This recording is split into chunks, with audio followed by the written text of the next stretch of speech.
Kaugmahan sa Indugabos, mga tugang, ako si Vic Mierva, sa kabtang nainikan na katuudan ng programa, parehong man giraray an alok ko, madya na, magbikol kita. An marhay nagibuhon magbikol kita, nagbabago man ang gabos. Siring sa nakaaging duwang episodes, ang kabtang tangunyan, manungod sa mga karakter kan sa tuyang tataramon na nagpapaugma sa satuyang eksperyensya kan paggamit kaini.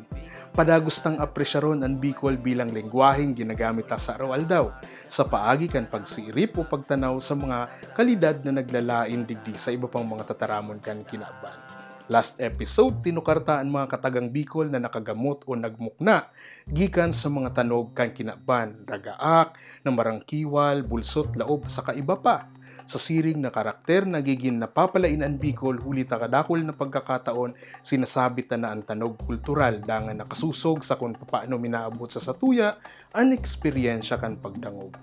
Ngunyan, sa halipot ang episode na ini, madyanang maging gimata kita sa sarong simpleng karakter kan Bicol sa pagpahayag kaininin panahon kung ini nakaagi na o maabot pa sana. Duwang tanog, no, dangan su. Kung kita minahapot manungod sa panahon, kung paabuton pa sana, anong sinasabi ta? Tama po, no arin. Alagad kung tapos na, nangyari na, ang sinasabi ta, su arin. Tandaan, no sa kasu. Siring man kaini kung nangyari o mangyayari bago o pagkalihis nin sarong aldaw. Suudma kung suhapon nangyari. Nuudma kung sa aga pa gigibuhon. Sa vokabularyo ni Fray Marcos de Lisboa, igupang noanoy in the far future o haloy pang panahon na kabaligtadan man kan aramtang suanoy na haloy ng panahon na nakaagi. Igupang no saro na buot sabihon kan sarong aldaw, dangan susaro o saro-saro o sa sarong aldaw.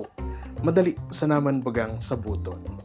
Sige daw, sa saindong manuaan, komunidad o distrito, ano pa ang mga gamit nindo na panukdo o pagpahayag nin panahon na kaagi man o paagbuton? Kung ang subago nangyari na, paano kung mangyayari pa sana? At yan na daw yan. Lugod sa kabtang na inidawa sa salitang paagi, urog tapang maapresyar ang satuyang tataramon.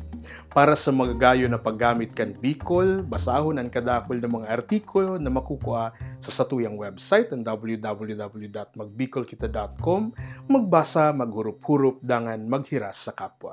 Siring sa dati, ako si Vic Mierva, sagkod sa sunod na naman na episode kan satuyang programa, masuruwayan kitang unyan alagad dai mawawaraan sa kuyang imbitasyon, madya na magbikol kita.